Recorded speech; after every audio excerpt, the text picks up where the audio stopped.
Hello, अस्सलाम वालेकुम जी। Good morning.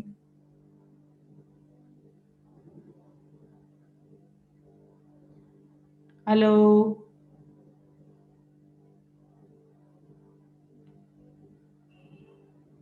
Hello, good morning.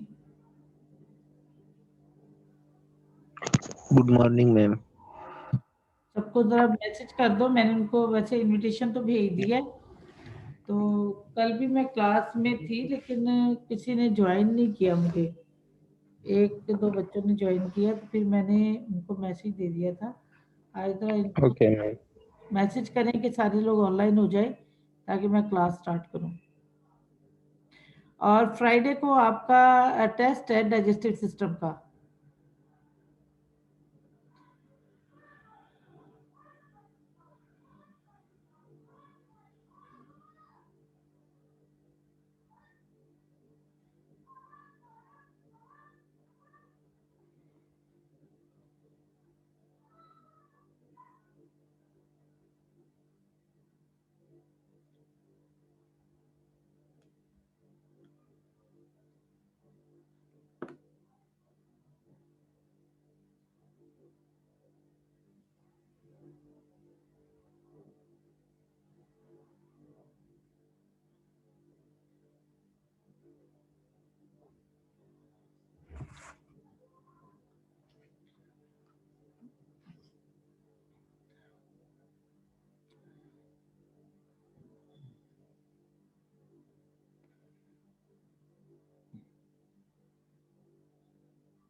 Hello.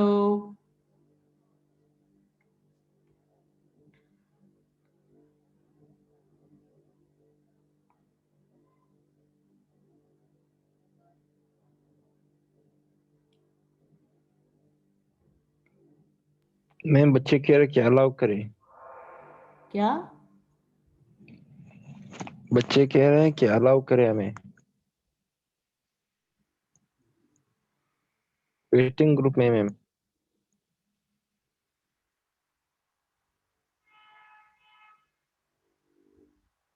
अभी तो सिर्फ दो लोगों ने ज्वाइन किया है, यूसुफ ने और खालिद ने।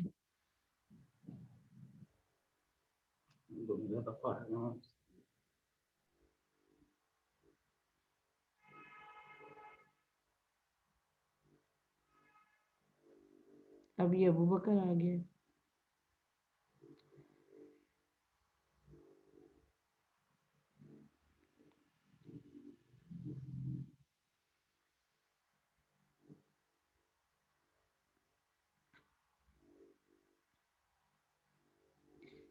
अच्छा, बॉयज, आपका फ्राइडे को जो है, जो मेरा ख्याल है कि टेस्ट एक कंडक्ट कर ले, क्या ख्याल है डाइजेस्टिव सिस्टम का?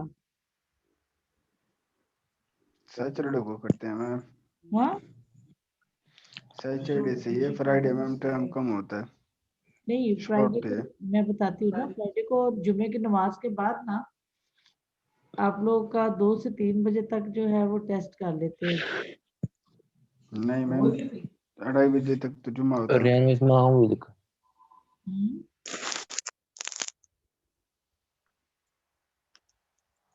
जुमे को आपकी क्लास नहीं है ना?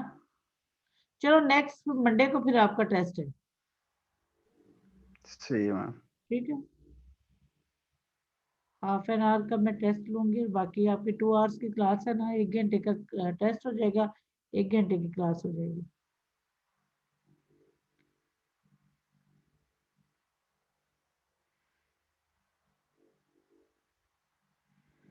स्टार्ट करें फिर क्लास। अब 2-3 बच्चों को मैं क्या करूँ ना।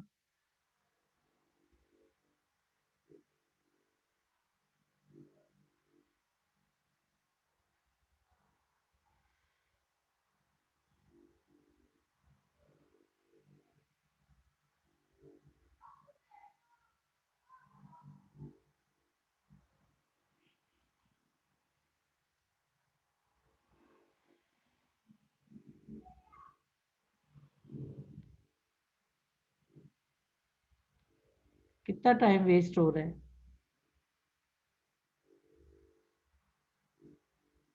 यस मैम, बहुत टाइम वेस्ट हो रहा है।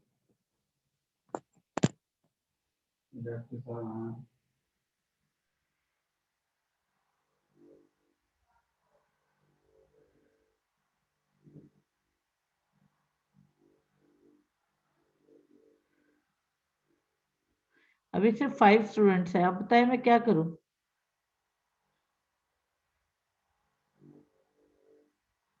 बोलो।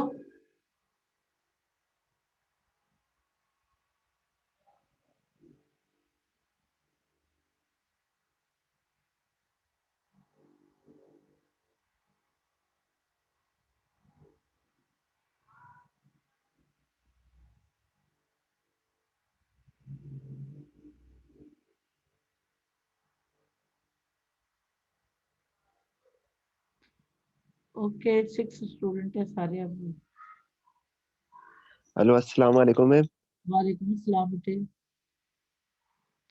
वही मैं देख रही हूँ, सिर्फ अभी तक 6 स्टूडेंट ने ज्वाइन किया है और 9:15 का मैंने मीटिंग जो है वो कंडक्ट की थी कि आज फर्स्ट डे है, तो सारे लोग जल्दी मतलब चलो ज्वाइन कर लें।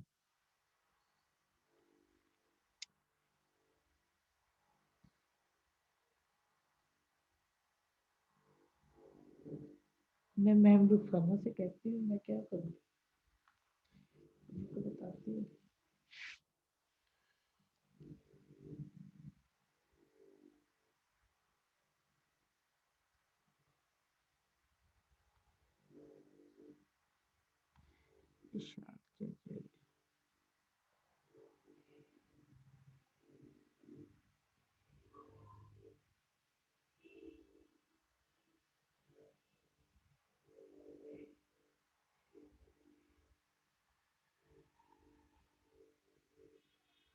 हेलो अस्सलाम वालेकुम मैम। मैम अभी तक 6 स्टूडेंट ने ऑनलाइन क्लास को ज्वाइन किया है, बताइए मैं क्या करूँ? लेकिन मैं वो 6 स्टूडेंट के साथ क्लास कंडक्ट करने लगी हूँ।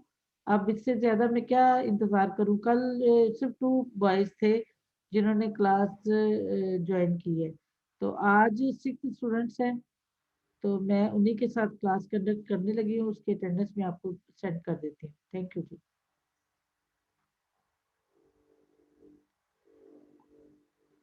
ओके बेटे।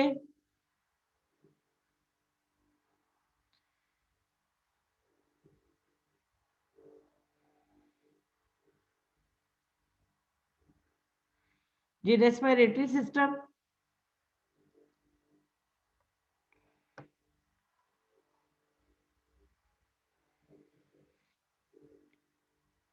respiratory system. The cell of the body need energy for their chemical activities that maintain hemostasis. ठीक है, जो हमारी बॉडी के सेल हैं डेफिनेट उनको एनर्जी चाहिए होती है, किसके लिए? केमिकल जो एक्टिविटीज होती हैं या हमारी बॉडी के हीमोस्टेसिस को मेंटेन करने के लिए।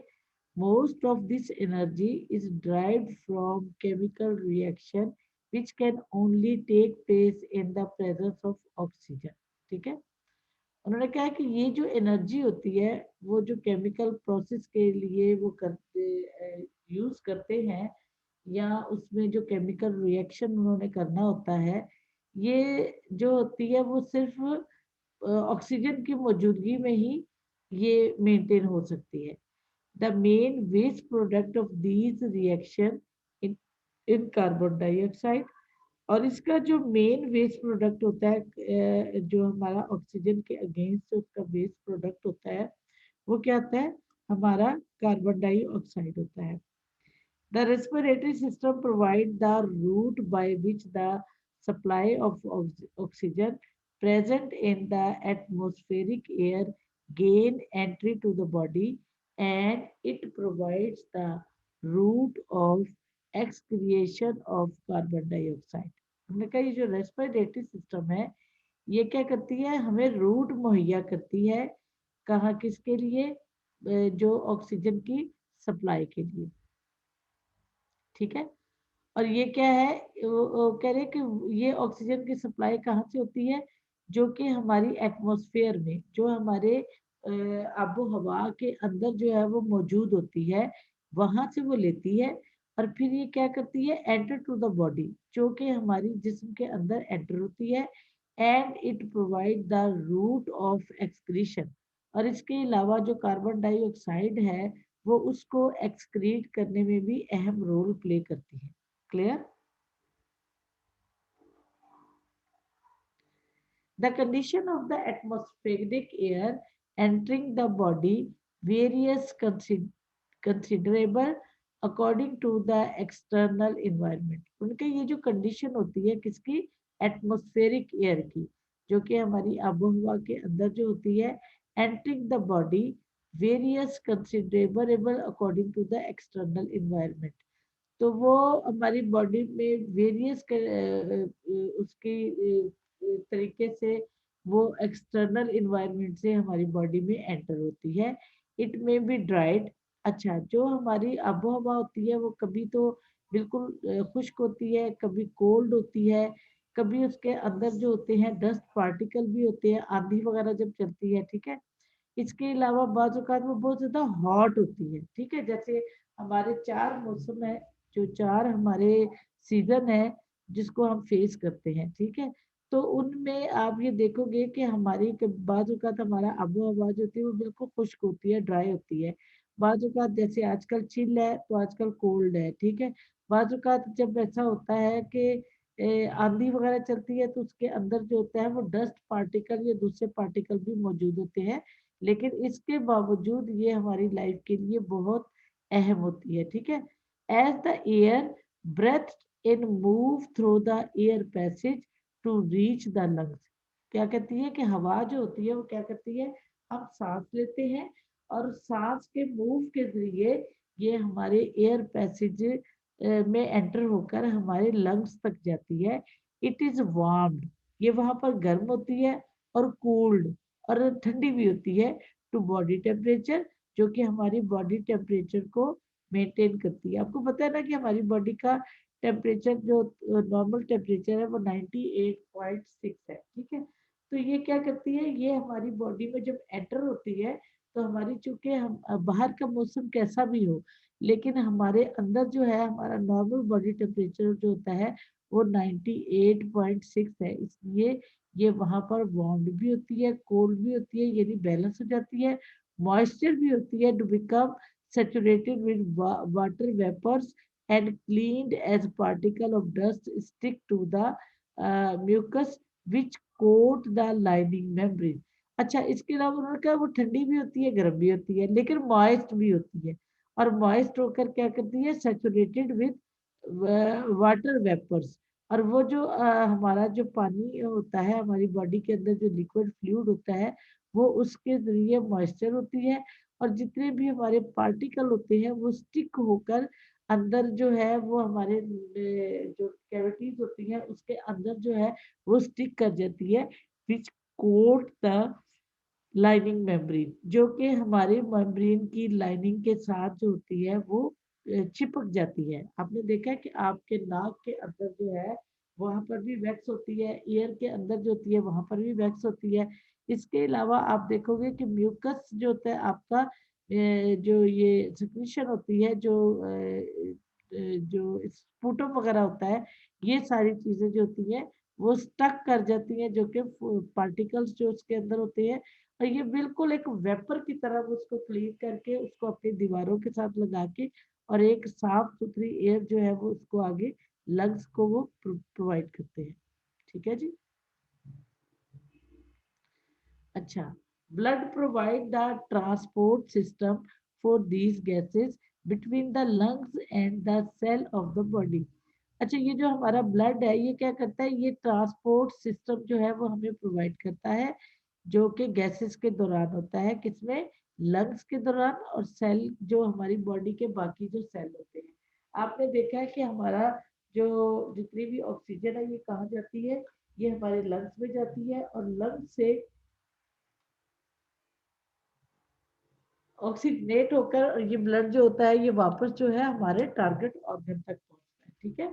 आगे है, exchange of gases between the blood and the lungs is called external respiration, and that between the blood and the cell internal respiration. और क्या ये जो हमारी जो आपस में जो गैसेस जो होती है वो एक्सचेंज होती है, इसको हम क्या कहते हैं, कुछ तो हमारा एक्सटर्नल रेस्पिरेटरी सिस्टम है और कुछ हमारा इंटरनल रेस्पिरेटरी सिस्टम है।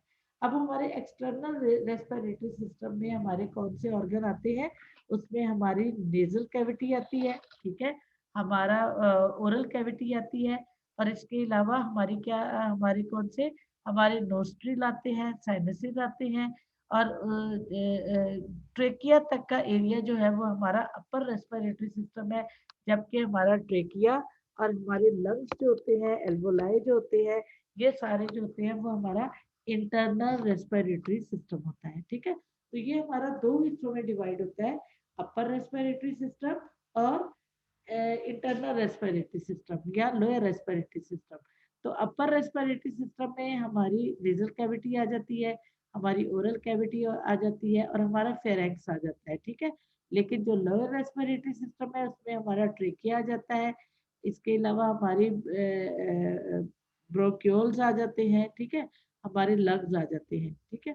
अब हम आगे इसको वन बाय वन हम इसको डिस्कस करते जाते हैं। ये देखो यहाँ पर मैंने इसकी ये सारी, ये देखो ये हमारी नेजल कैविटी है, ये हमारा फेरेक्स है, ये हमारा लेरिक्स है, ये हमारा जो है आगे, ये हमारा अपर रेस्पिरेटरी सिस्टम है। लेकिन जहाँ ट्रेकिया स्टार्ट हो जाता है, हमारे ब्रोंक्यूल्स स्टार्ट हो जाती है, तो ये हमारा लंग्स जो होता है, ये हमारे इंटरनल रेस्पिरेटरी सिस्टम होता है। The organ of the respiratory system, the organ of the respiratory system, nose, pharynx, larynx, trachea, bronchioles, smaller air passage to lungs and their covering the pleura, ठीक है। आगे अब जब लंग्स को detail से पढ़ेंगे तो उसमें हम उसकी प्लूरल कैविटी, उसके लोब्स वगैरह जो है वो डिस्कस करेंगे। आगे क्या है, pleura, muscles of respiration, the intercostal muscles and the diaphragm, ठीक है जी। ये हमारे रेस्पिरेटरी ऑर्गन है, लेकिन इसमें हमारा नोज, फेरेक्स और लेरिक्स जो है, और हमारी ओरल कैविटी भी इसमें आ जाती है। फेरेक्स की जब बात करेंगे तो हमारी उसमें, क्योंकि नेजोफेरेक्स और नेजो जो आगे जो आगे ये जो फेरेक्स है, इसके साथ नोज भी और ओरल कैविटी जो होती है, उनकी दोनों की ओपनिंग होती है, तो ये दोनों में जो है वो बहुत अहम रोल प्ले करता है। आगे ट्रेकिया और हमारे लंग्स है, और इसके अलावा हमारे ब्रोंकियोल्स जो है, ये हमारे लोअर रेस्पिरेटरी सिस्टम या इंटरनल रेस्पिरेटरी सिस्टम है, ठीक है जी। आगे हम बात करते हैं nose and nasal cavity, position और उसका structure. The nasal cavity is the first of the respiratory organ and consist of a large irregular cavity divided into the two equal passage by a septum। जैसे हमने कहा था कि ये क्या है, ये हमारी फर्स्ट रेस्पिरेटरी हमारा ऑर्गन है जो किसके ऊपर मुश्तमिल है।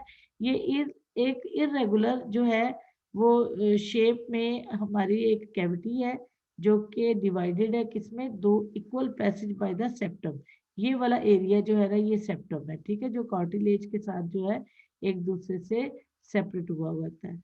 The posterior bony part of the septum is formed by the perpendicular plate of the ethmoid bone and the vomer bone. उन्होंने कहा कि जो इसकी पोस्टीरियर साइड है, यानी ये वाली जो साइड है, ये जो पोस्टीरियर साइड है, पीछे वाली साइड है, वो किसके साथ बनी हुई है, वो हमारी प्रीपेंडिकुलर प्लेट के साथ होती है, और जो कि प्लेट ऑफ द जो कि एथिमाइड बोन, और इसके अलावा हमारी वोमर बोन के साथ जो है वो मिलकर बनती है कौन सी साइड, पोस्टीरियर साइड, यानी पिछली साइड जो होती है, ठीक है।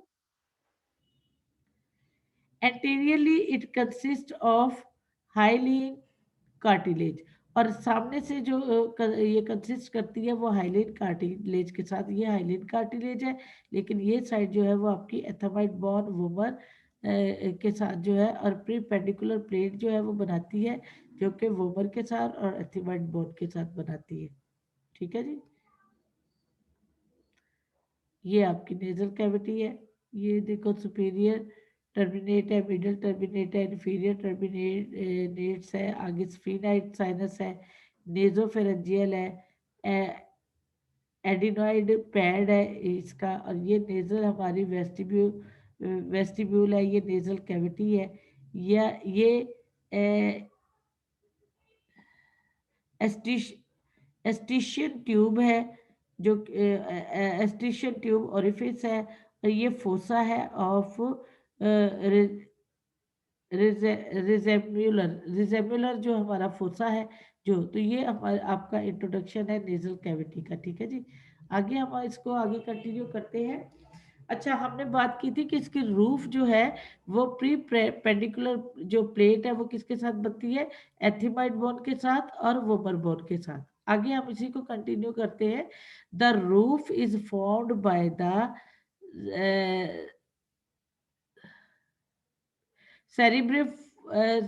cerebriform plate of the ethmoid bone and the sphenoid bone, frontal bone and the nasal bone। ठीक है, ये क्या है, हमारी रूफ जो बना रही है। हमने पहले पोस्टीरियर साइड को डिस्कस किया है, अब हम उसकी रूफ को की बात कर रहे हैं, जो सेरिब्रिफॉर्म प्लेट होती है जो उसके साथ बनती है, और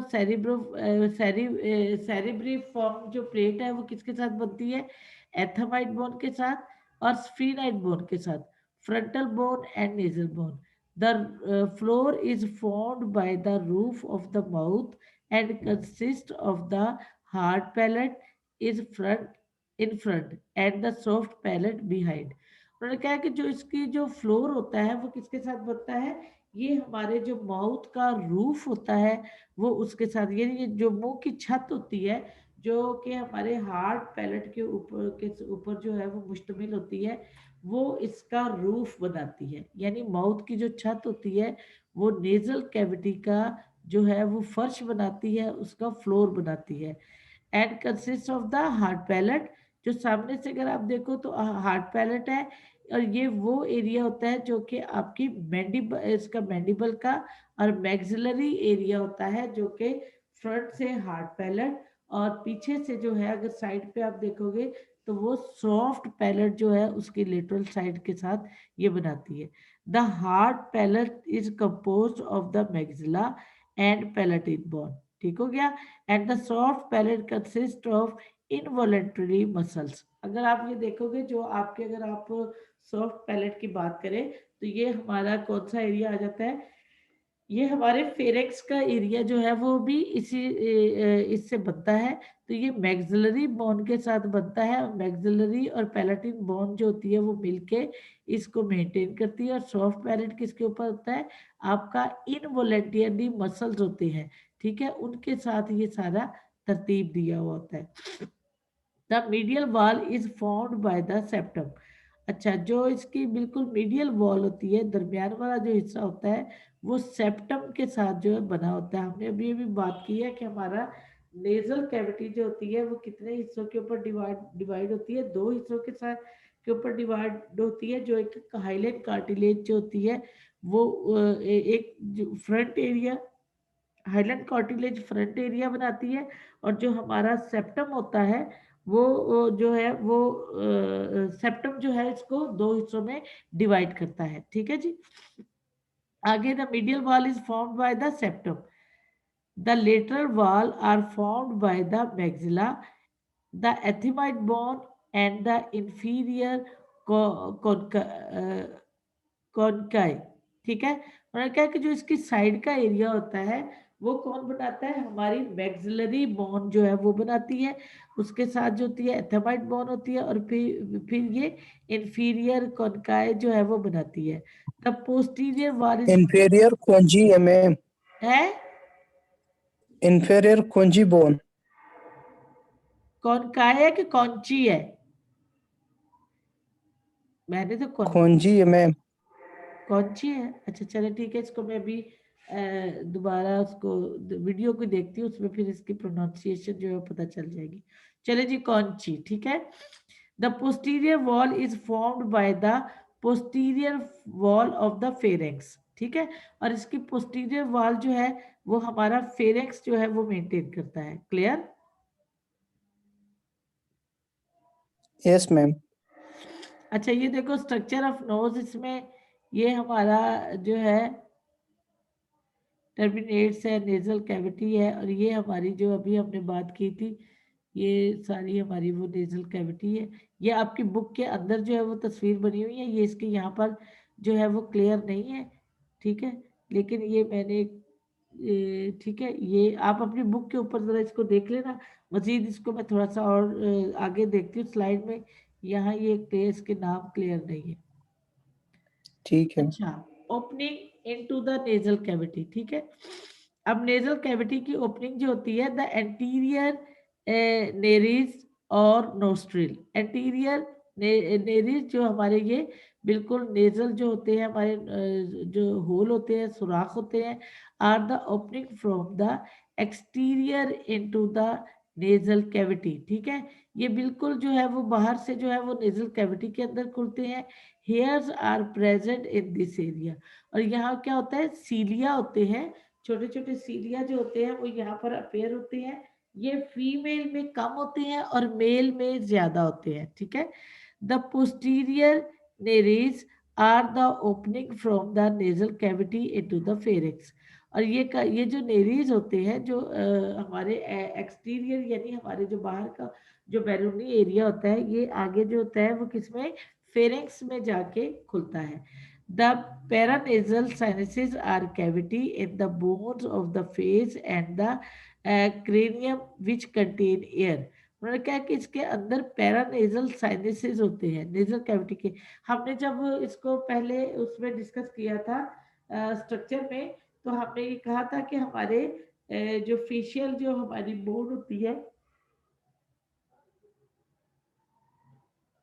जो हमारी फेशियल बोन होती है, वहां पर हमारे साइनसेस होते हैं, और ये साइनसेस जो होती हैं वो एयर फिल्ड कैविटी होती है, तो जो कि हमारे फेस के अंदर होते हैं, और इसके अलावा हमारी क्रेनियम कैविटी जो होती है उसके अंदर ये मौजूद होते हैं।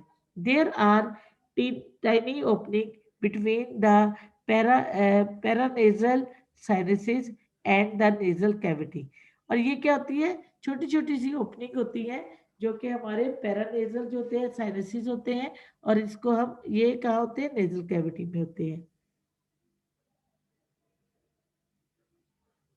There are line with mucus membrane, जो कि म्यूकस मेम्ब्रेन के साथ लाइन अप हुए होते हैं, continuous with that of the nasal cavity, और ये पूरी नेजल कैविटी को कवर किए हुए होते हैं, कौन सी, हमारी जो म्यूकस मेम्ब्रेन होती है, ठीक है। अच्छा, ये हमारे साइनसेस होते हैं, the main sinuses are maxillary sinuses होते हैं, ठीक है, और इन लेटरल वॉल, ठीक है। ये देखो आपके ये जो है ये मैक्सिला में ये जो पर्पल कलर के हैं, ये दोनों साइनसेस जो होते हैं कहाँ पर होते हैं, आपकी मैक्सिला के अंदर होते हैं। फिर है फ्रंटल साइनसेस होते हैं, ये आपके sphenoid sinuses in in the roof, ये ठीक है, ये आप देखो ये ब्लू कलर में ये आपके साइनसेस होते हैं। इसके अलावा ethmoidal sinus in the upper part of the lateral wall, ये जो छोटे छोटे साइनसेस होते हैं ये हमारे एथमाइड साइनसेस होते हैं, तो ये सारी जो है एयर फील्ड कैविटी होती है, क्लियर।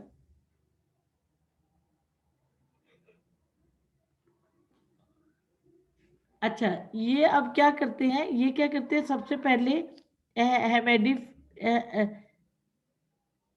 ह्यूमिडिफिकेशन जो है वो करते हैं, ह्यूमिडिफिकेशन करते हैं। This occur as air travel over the moist mucosa and become saturated with water vapor. Irritation of the nasal mucosa result in sneezing, a reflex action that forcibly expel an irritate. उन्होंने कहा कि ये क्या करते हैं, ये हमारे जो अंदर जब एयर हमारे नोज के अंदर एंटर होती है तो वो वहां पर क्या होती है, सेचुरेट होती है, किसके साथ, जो हमारा फ्लूइड होता है उसके साथ, जो और उसको क्या करता है, वाटर जो होता है उसको वेपर करता है। अब ये क्या होता है, जब वाटर इसको वेपर करता है तो ये से हमें इरिटेशन जो होती है वो पैदा होती है, और जब इरिटेशन पैदा होती है तो जो हमारी नेजल जो होती है, हमारा मिकोजा होता है, वो इसके नतीजे में जो हमें इरिटेशन होती है, हमें छींके आती हैं। इसके अलावा रिफ्लेक्स एक्शन होता है, ठीक है, और उससे क्या होता है कि फोर्सबली जो हमारे जो इरिटेंट होते हैं, यानी जो हमारे पार्टिकल्स होते हैं जो हमारे नोज के अंदर एंटर होते हैं, वो स्नीजिंग के जरिए जो है वो बाहर एक्सपेल हो जाते हैं। क्लियर?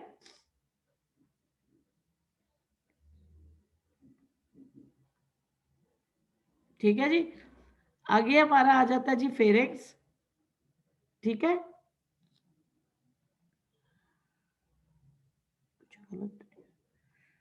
जी मैम।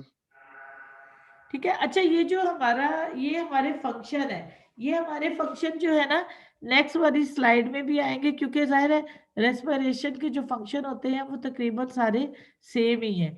इसमें मेडिफिकेशन होती है, इसके अलावा हमारे और भी फंक्शन है जो हम आगे इसको स्लाइड में डिस्कस करेंगे। तो वो गलती से वो एक ही फंक्शन यहाँ पर रह गया, बाकी अगली स्लाइड में चला गया, वो मैं आपको बता दूंगी। ठीक है, अब हम बात करेंगे फेरिंक्स की। ठीक है, the pharynx is a tube 12 to 14 centimeter long that extends from the base of the skull to the level of the 6 cervical vertebra. It lies behind the nose, mouth, and pharynx and is wider at its upper end. उन्होंने कहा कि ये जो है इसका जो ऊपर वाला हिस्सा होता है वो चौड़ा होता है। ठीक है, और ये जो है ये कहाँ पर, ये एक ओपनिंग है जो कि हमारी जो है जो हमारी नेजल जो कैविटी होती है उसके बिल्कुल बिहाइंड जो होती है वो खुलती है। और इसमें क्या होता है, यही यहाँ पर नोज की ओपनिंग भी यहीं पर है, और इसके अलावा माउथ की ओपनिंग जो है वो यहीं पर है। And larynx and is wider at it upper end. और यहाँ पर जो है आपका क्या, लेरिक्स भी जो है उसकी भी ओपनिंग यहीं पर है। यही वजह है कि ये जो है हमारा अपर एंड होता है। ये अगर आप नेक के आप उसको देखो, नेक की जो बेस है बिलो द मैंडिबल, तो यहाँ पर आपका फेरिंक्स है। ठीक है, जो कि आपके एंटीरियर जो ओरल कैविटी होती है उसका पोस्टीरियर पार्ट बनाता है, लेकिन ये किसका, हमारे नेजल ओपनिंग है, और इसके अलावा हमारी ओरल कैविटी की ओपनिंग है। क्लियर? ये देखो मोहम्मद यूनुस सभी तशरीफ ला रहे हैं। अच्छा जी, अब हम अगर इसका स्ट्रक्चर हम इसका देखें तो associate with the pharynx superiorly the inferior surface of the base of the skull. अगर हम ऊपर से देखें तो ये हमारे बेस, स्कल का बेस बनाता है। अगर पोस्टीरियर साइड ऑक्सीपुट के नीचे जो आपकी जो नेक का एरिया होता है, बिल्कुल उसके नीचे की साइड पर जाओ जहां आपका थायराइड ग्लैंड होता है, तो उसके बिल्कुल पोस्टीरियर साइड पे आपका फेरिंक्स है। तो सुपीरियर वो क्या बनाती है, आपके स्कल का बेस बनाती है। इंफीरियरली नीचे से it is continuous with the oesophagus. अगर उससे नीचे अगर आप देखो तो इसके जो नीचे जो है ये क्या है, आपकी ओरल कैविटी से के बाद जो है आपका एसोफेगस की ओपनिंग भी यहीं पर है। आगे आपका एंटीरियर यानी बिल्कुल जो है सामने, the wall is incomplete becomes of the opening into the nose, mouth and larynx. और ये आपका जो माउथ है, आपका नोज है और लेरिक्स, इन तीनों की ओपनिंग जो है वो यहाँ पर होती है। इसी वजह से इसके ये जो एरिया होता है वो थोड़ा सा वाइड होता है। Posteriorly areolar tissue, involuntary muscle and the bodies of the fixed 6 cervical vertebra। अगर आप पीछे की साइड से आप इसे देखोगे तो एरियोलर टिश्यू होते हैं। ठीक है, इसके अलावा इनवॉलेंटरी मसल्स होते हैं and the bodies of the first 6 cervical vertebra. और ये क्या होता है, इनवॉलेंटरी मसल्स जो होते हैं वो भी इसमें इन्वॉल्व होते हैं, और इसके अलावा and the bodies of the first 6 cervical. और आपके फर्स्ट जो 6 सर्वाइकल वर्टिब्रा होते हैं वो इसके अंदर हमारे वो बेरेक्स की फेरिंक्स की हमारी पोस्टीरियरली साइड को बनाते हैं। क्लियर?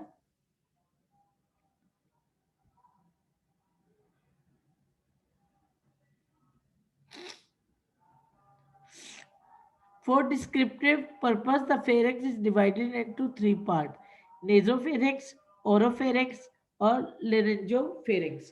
अब चूंकि ये फेरिंक्स जो होते हैं इसके साथ नोज, माउथ और हमारा लेरिक्स जो होती है उसकी सबकी ओपनिंग होती है।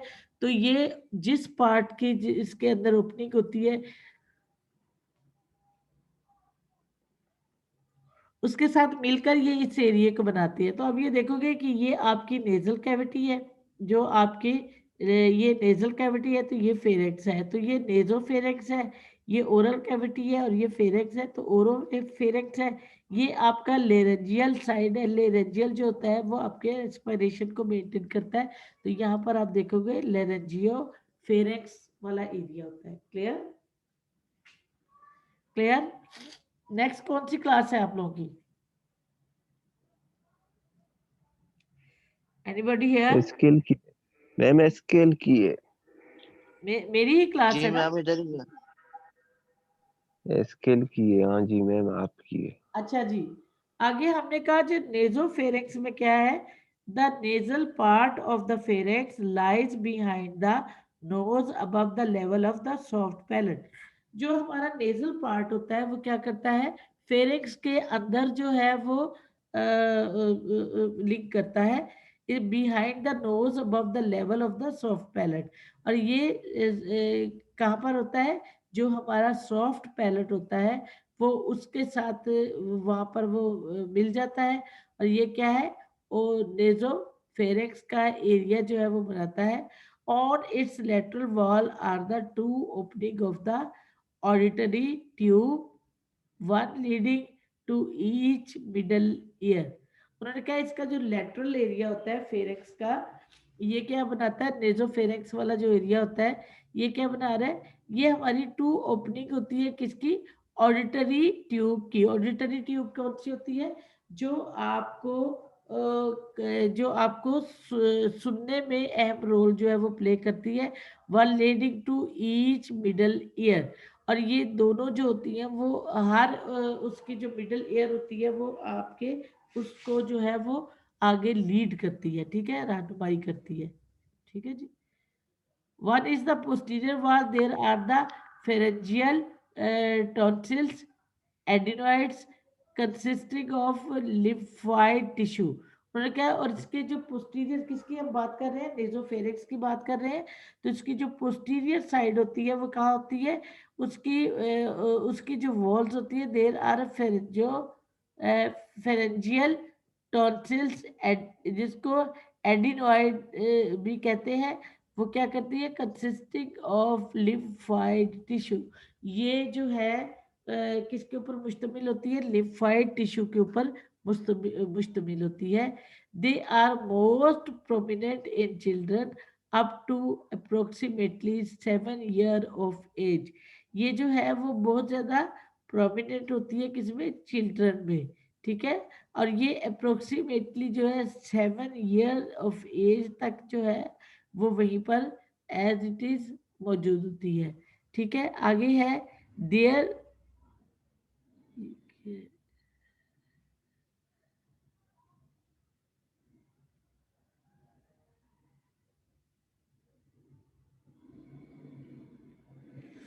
There after they gradually atrophy. मतलब वही कि मतलब ये जो होती है वेट में वेट एरिया होती है, तब यानी फैला हुआ एरिया होता है। एट्रोफी का मतलब होता है कि ये थोड़ा सा फैला हुआ एरिया होता है। अब ये देखो, ये यहाँ पर स्लाइटली यहाँ पर अगर फेरेक्स का एरिया बनाता है तो ये थोड़ा सा इसका फैला हुआ एरिया होता है। देयर आफ्टर दे, अच्छा, यानी उसके बाद 7 ईयर तक तो ये एज इट इज चलता है, लेकिन उसके बाद ये एरिया जो होता है एट्रोफी यानी थोड़ा सा नैरोइंग हो जाता है, ठीक है।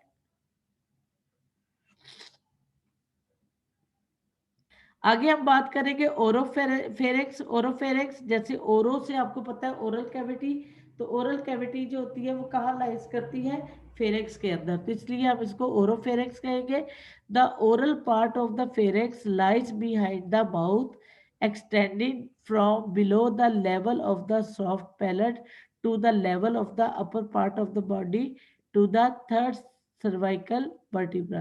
उन्होंने कहा जो जो मुंह का हिस्सा होता है वो क्या कहाँ पर जाके खुलता है, फेरेक्स, इसी के अंदर जो होता है Farex lies behind the mouth, extending from above at the level of the soft palate to the level of the upper part of the body of of the third cervical vertebra. ठीक है, तो ये कहाँ से, जो हमारा third cervical vertebra होता है वो इस एरिया को जो है वो बनाता है, और ये कहाँ पर होता है, ये माउथ जो होता है वो वहाँ से ओरल कैविटी से ही एक्सटेंड होता है। लेकिन अगर पोस्टीरियर साइड पे देखोगे तो थर्ड सर्वाइकल वर्टिब्रा से के लेवल पे ये एरिया मौजूद होता है। The lateral wall of the pharynx blend with the soft palate to form two fold और ईच साइड। और ये जो होता है, जो लेटरल साइड आप इसकी देखो तो ये क्या करता है, ये हमारे जो है वो ब्लड कर देता है, किसके साथ, सॉफ्ट पैलेट के साथ इसको ब्लड करके ये उस एरिया को मेंटेन करता है। Between each pair of fold there is a collection of lymphoid tissue called the palatine tonsils. अच्छा, ये वो क्या कह रहा है कि इन दोनों के दरमियान में क्या होता है कि हमारे एक फोल्ड होता है जो कि ईच पेयर होता है, there is collection of the lymphoid tissue. और ये हमारे लिम्फोइड टिश्यू कौन से होते हैं, जो कि हमारे इन्फेक्शन को जो है वो कंट्रोल करते हैं, इन्फेक्शन से हमें बचाते हैं। ये वो होते हैं जिसको हम क्या कहते हैं, पैलाटीन टॉन्सिल्स कहते हैं। क्लियर? अब आप यहाँ तक इस स्लाइड को